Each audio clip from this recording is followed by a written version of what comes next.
Yeah, he tweeted out about his dogs. His dogs, he said, my dogs are the only ones not enjoying this game because they were. Yeah, I took a picture of my dogs. If you can take a look at it on Twitter, they sleep next to each other, right in line with the TV. So everyone's so into it. I just thought it was very interesting that they slept through the game. They are the prettiest dogs you have ever seen in your life. And apparently well rested. Anyway, thanks very much for joining us. A big game last night for Philadelphia. And in fact, that's where we start this hour with the Fox News Alert. Chaos in the city of brotherly love. Overnight, after the Eagles' big win, cops trying to keep out-of-control fans storming the city after their first ever Super Bowl championship. There was some damage. I'm so happy I'm angry. I don't get it. Take a look at this insane video of a hotel canopy collapsing under a group of fans that climbed on top of it. So the people aren't happy and the fans are hurt. Nice. Kaboom. Oh my.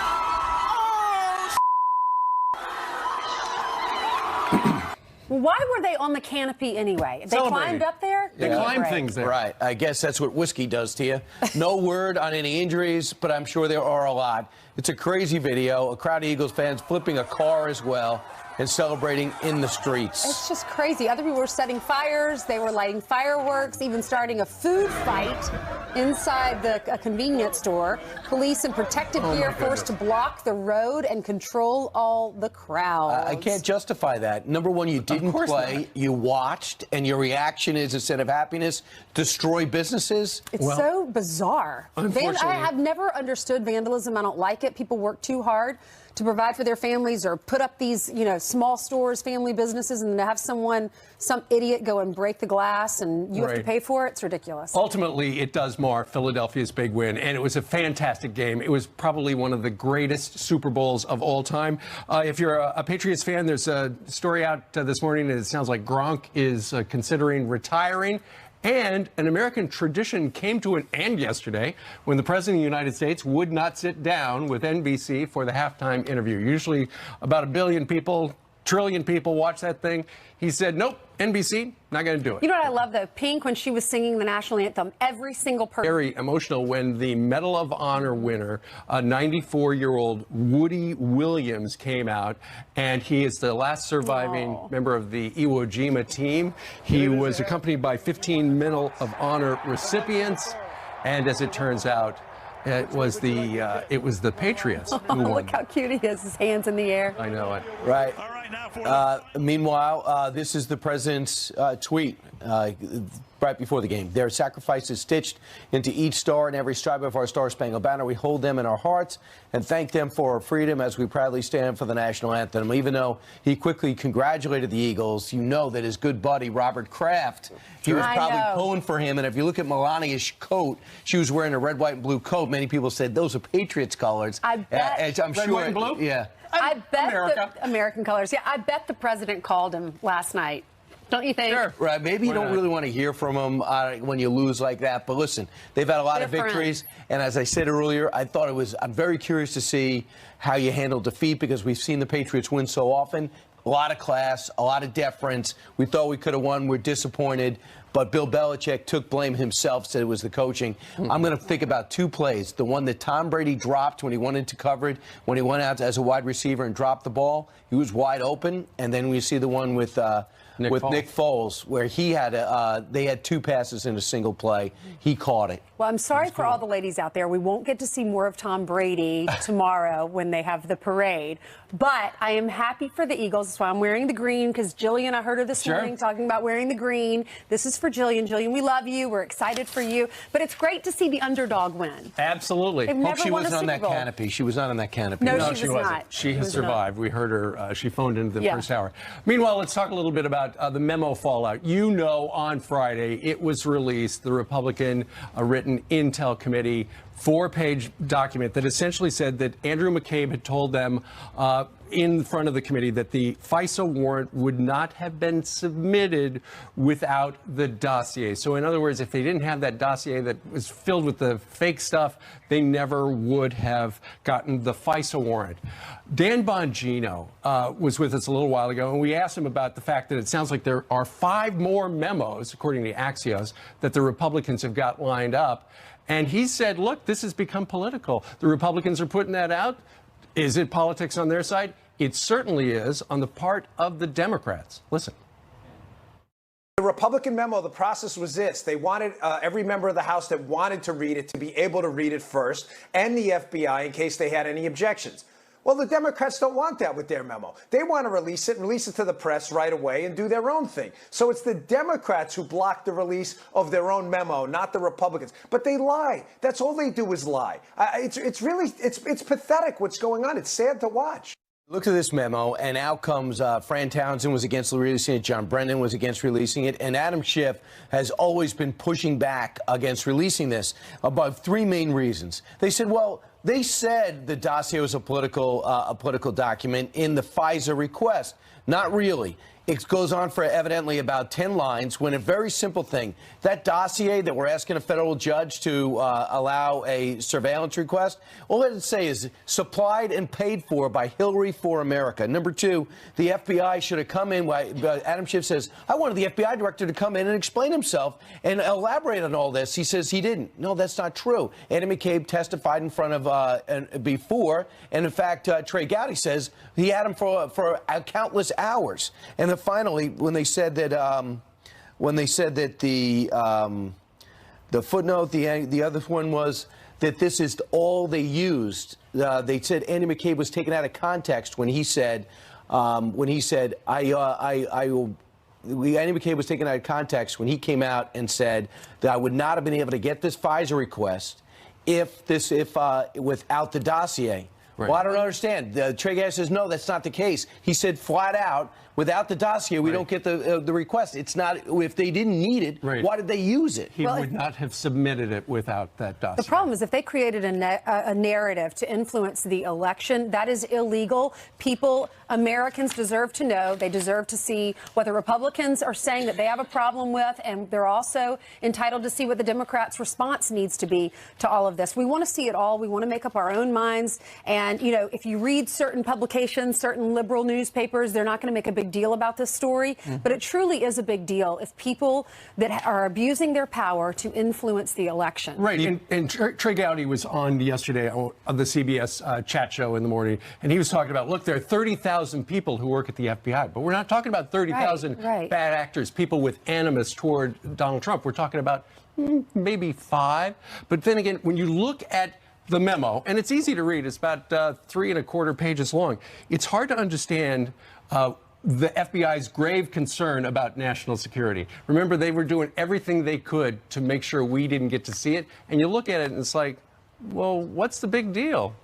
We kind of had heard that there was animus on the part of these people, and now we know it. Why would you stop us from knowing that? If you're President Trump and you know in black and white through text message and writings that the Steele dossier was written by a guy that hates him and wanted to prevent him from becoming president, and Peter Strzok called him an idiot, along with Lisa Page, and he was in part of every step of this investigation and the lack of investigation on Hillary Clinton's side, that's just logic that would bother you enough to move forward with that. It's okay for them to have their political leanings or their political opinions, but if we know what they are and we know how much the person they're investigating, that they hate that person, there's a problem there. All right, let's tell you. And it sounds like there could be 5 more memos. So Friday was just the opening act. We'll have Devin Nunes on in the 8 o'clock hour, and we're going to ask him about those other memos that he says could involve the State Department. That was just the FISA memo. This could be State Department and other agencies. We'll ask him about those details. In other news, though, we are now learning the Amtrak train that slammed head-on into a freight train was on the wrong tracks. Federal investigators now trying to figure out why a switch was in the wrong position, sending the Amtrak onto the side rail. This happened in South Carolina. It happened in my city, where the freight train was parked. The head of the NTSB says the disaster could have been prevented if a federal safety program was in place to slow down the train. 2 people are dead, nearly 120 are injured. New overnight, American troops slowly moving out of Iraq following the fall of ISIS. According to Western contractors, U.S. soldiers, weapons, and equipment now being transported to Afghanistan. The AP reporting the U.S. and Iraq have reached an agreement to draw down troops for the first time since the war against ISIS began 3 years ago. About 4,000 troops will stay in Iraq to train the Iraqi military. The father of a college student imprisoned by North Korea will be the vice president's guest at the Winter Olympics. The announcement coming days after the president recognized Fred Warmbier and his wife at the State of the Union. The couple detailing Otto Warmbier, their son's torture when they joined us here on Fox and Friends. He was blind, he was deaf. As we looked at him and tried to comfort him, it looked like someone had taken a pair of pliers and rearranged his bottom teeth. Could you imagine? Otto died just days after his release. And those are your headlines. So the father will be there. That will be quite symbolic. Right, Yeah. going to South Korea. I feel so bad for the South Korean hockey team's got to absorb a bunch of inadequate, underprepared North Koreans to put on their roster. They should be about winning a gold medal, not about international diplomacy with a renegade regime. You're right. Meanwhile, we just told you about the Democrats slamming the Republican FISA memo released on Friday. But what are they getting wrong? We got reaction from the White House live next. And Justin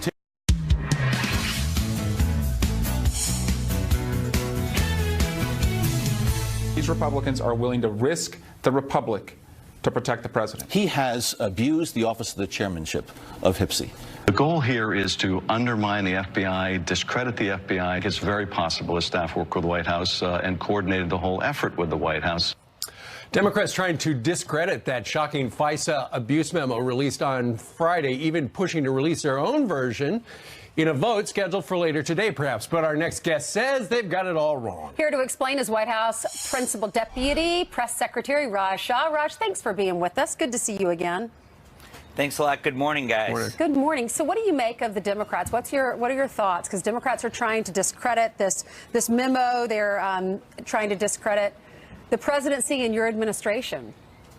Well, I think they're getting a little overheated. If you look at the memo itself, it reveals, it raises very serious questions about how this probe has been handled from the beginning, the citing of opposition research, shoddy opposition research from the other campaign to then spy on a campaign aide of the Trump campaign. It raises real questions. Right. You know, you showed 3 Democrats there. Their procedure hasn't been to have a process through the House Intelligence Committee that the president can review, that national security and legal folks within the White House and the administration can review before it's released. I'm sure those 3 individuals or their staffs have been involved with leaking classified information themselves. So, you know, the double standard here is a little ridiculous. What we're interested in is getting the facts out, allowing the American people to see exactly what is going on, and allowing them to evaluate the facts. So we have 2 Republicans of note. Will Hurd, former CIA guy, and Trey Gowdy, Mr. Law and Order, said this has nothing to do with the Mueller probe, kind of pushing back on the president's tweet that he feels vindicated.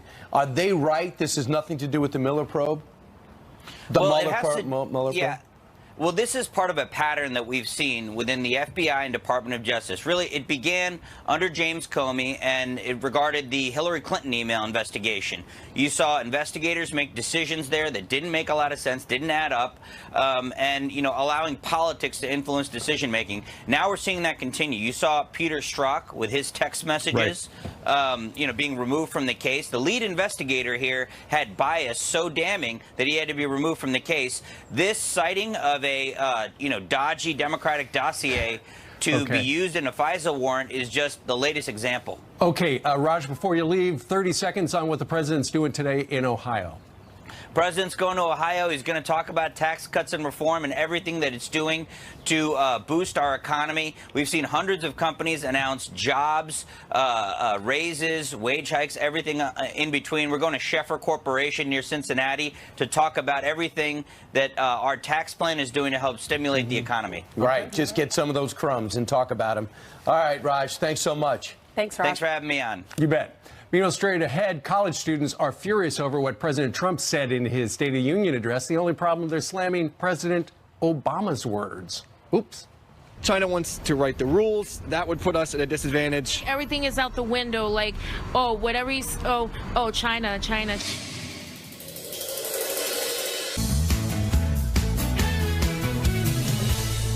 Some quick headlines happening today. The only surviving member of the terror cell behind the 2015 Paris attacks goes to trial later today.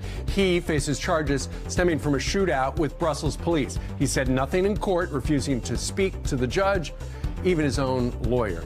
He fled to Brussels after the attacks that killed 130 people, and this guy faces up to 40 years in prison. Meanwhile, in just a couple of hours, the Federal Reserve is going to get a new chief. Jerome Powell will be sworn in at 9 o'clock, inheriting a historically booming economy, as it has been described.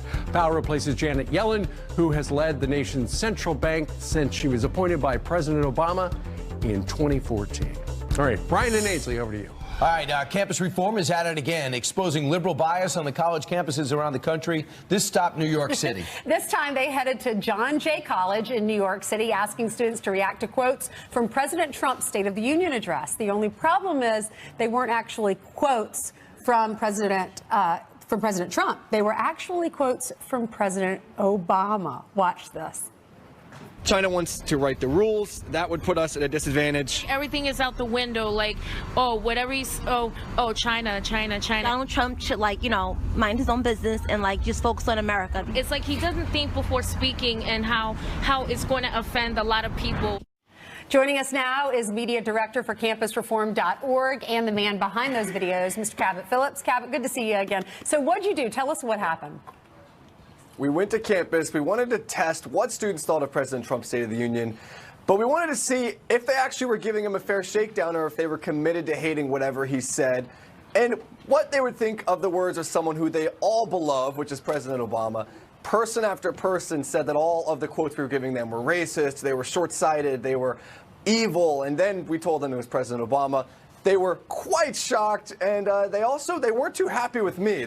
One student threatened to beat me up, said I shouldn't come back to campus, and all I was trying to do was expose the bias and show that people many times don't make up their mind based on policies, but based on personalities, and that's wrong. And right, and you told people you were actually at I think it was NYU, asking people what they thought of the speech days before the speech, and they answered the question. Now, you went ahead and asked the students, is there some bias on campus? And they admitted it. Let's listen.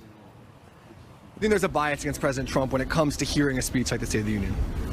Yeah, I do think there's a bias. I guess bias is really bad in general. Just because you don't agree with it doesn't mean it's not right. I am definitely not a huge fan of him. However, I think being closed-minded is probably more dangerous than anything he could do. That's interesting. Cabot, go ahead. Yeah. I thought it was encouraging, at least that students were somewhat willing to admit their bias. And that's what it's going to take for people to look at items, look at policies objectively, and then make up their mind. But this really does start in the classroom, where professors have created an environment.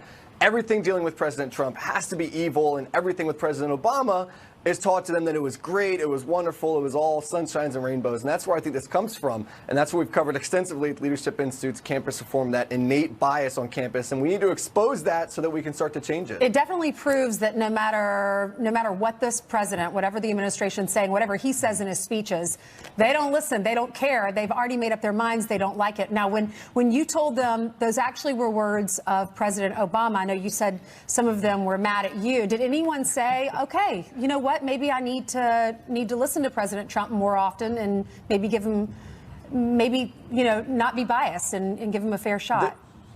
There were a few students that had that aha moment of, oh, well, maybe that could be some personal bias on my part. But sadly, very few people are willing to give President Trump a fair shakedown. It really comes down to them feeling as if they look like they are supporting Donald Trump on a college campus.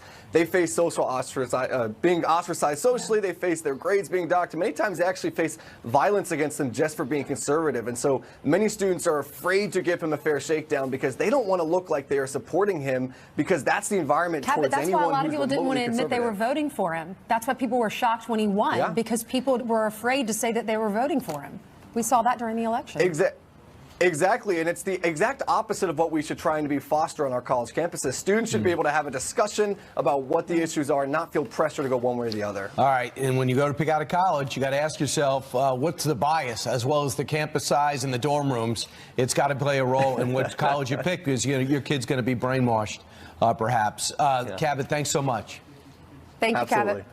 All right, coming up straight ahead, the House Intel Committee set to vote today on releasing the Democrats' FISA memo as Congressman Adam Schiff, the ranking member, ripped the Republican version. What if this becomes politicized? Sources are going to dry up because of what the Republicans on this committee are doing now. He still looks so legitimately concerned, doesn't he? Newt Gingrich soon.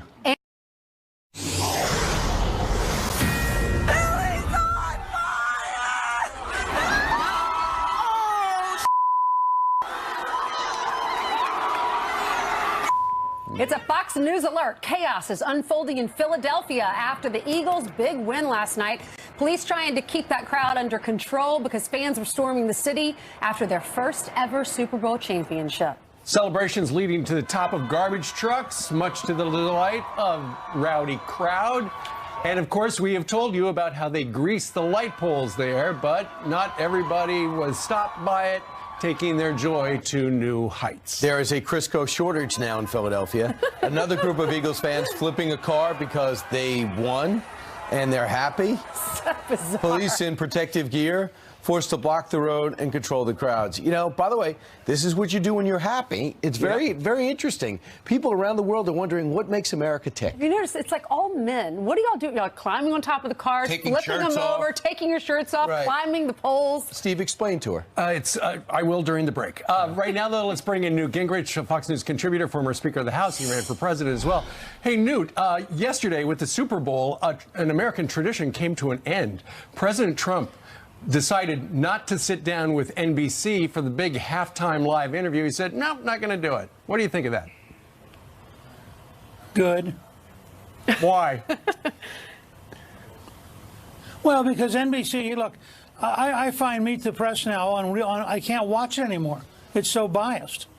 And there's no reason the president should subject himself to going through this charade as though being interviewed by the enemy is a neutral event. The elite media is totally the offensive wing of the left. They have nothing left of the idea of being a neutral news media, and I don't think that he should dignify them by pretending that they're okay. They're not okay. They're terribly biased, and they're very often factually false. Well, apparently he agreed with you. Well, what changed now that that memo is out for you? Devin Nunes put it out. He defended it. Will be on with us in about an hour or so, talking about it even some more. And the Democrats are going to respond with their own 10-page memo. Here's Devin. Here is Adam Schiff condemning Devin Nunes. Listen.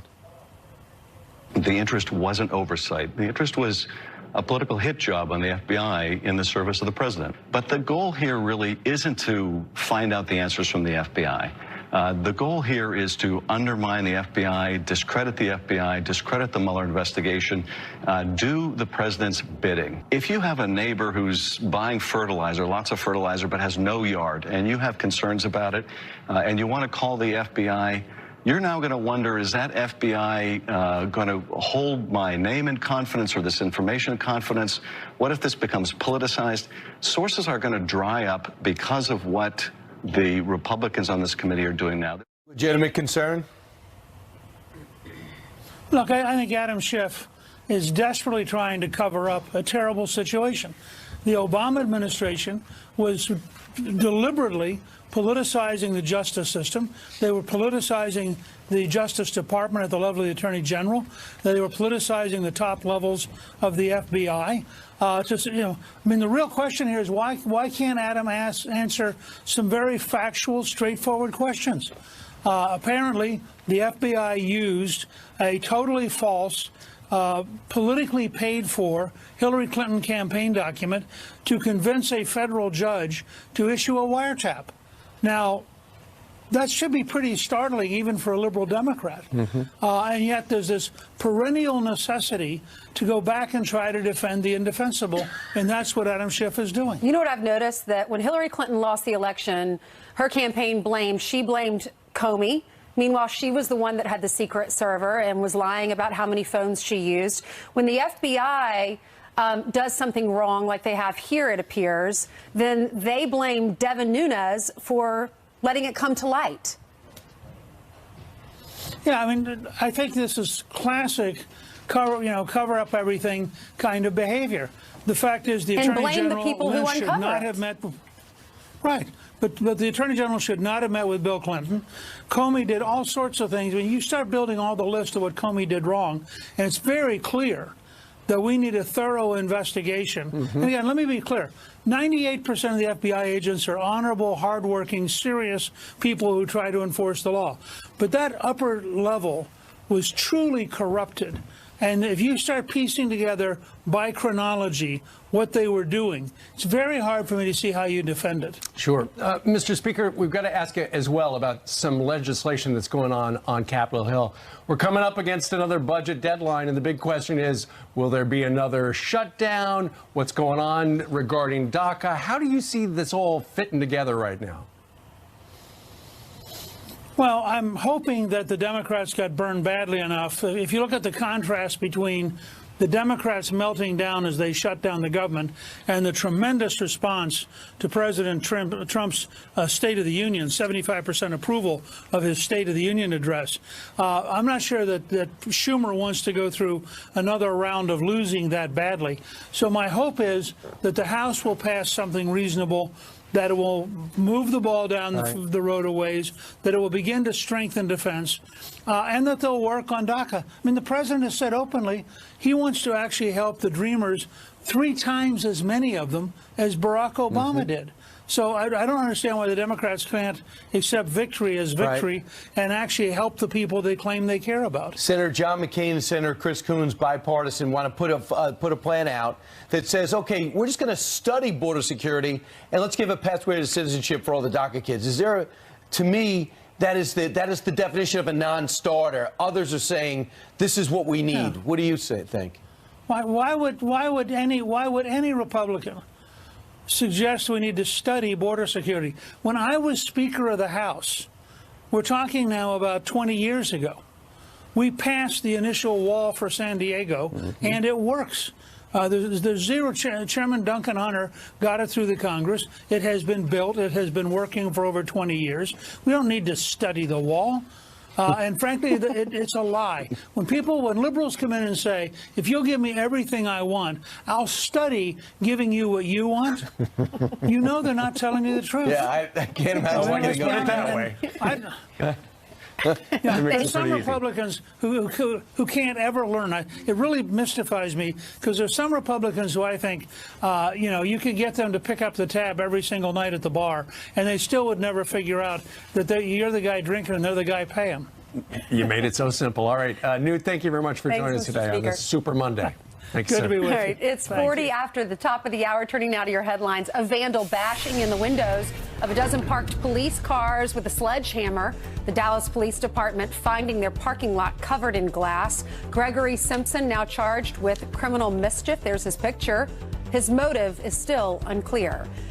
This is just one of many attacks on the Dallas Police Department over the last 2 years. A city in California is going to hand out $500 a month to low-income residents. The plan spearheaded by Stockton's Democratic Mayor Michael Tubbs. He is the first U.S. experiment with universal basic income. He hopes it gives his community a, quote, real economic floor. City officials will measure what residents do with the extra cash and how it affects their self-esteem and their identity. The program will likely begin later this year. A boy now dubbed 18-year-old Ryan McKenna stealing the spotlight, poking fun at the teenager for staring at his phone too much while the pop star was right next to him. Timberlake receiving criticism for bad sound quality and his tribute to music legend Prince. I thought someone was going to walk up and swap out his microphone because I was banging the side of my television. Really? Okay, see, I thought the show was great. I didn't notice the sound problems. It was terrible. We were kind of talking at our little party where we were. I understand, like, the whole choreography, the dancing, the doing different things happening on the piano, tough. But I just didn't like anything about it. I thought the kid should have taken the selfie with Justin behind him and then put his phone down and enjoy the show. But just like what we all do, everyone's got to have their phone and tape everything. Well, it was at the very end of the number, and it, like your copy said, it pretty much saved that show. What do you think about it? I thought it was a great show. I know he did. What do you think? Did you like the Justin show? Let us know. Friends at FoxNews.com. Meanwhile, something caught Janice Dean's attention when she visited White House Press Secretary Sarah Sanders' office last week for the State of the Union. So I love the office. Immediately, my eyes were drawn to the Warrior whiskey. But it's not just any whiskey. It's made by a Navy SEAL. The Warrior whiskey team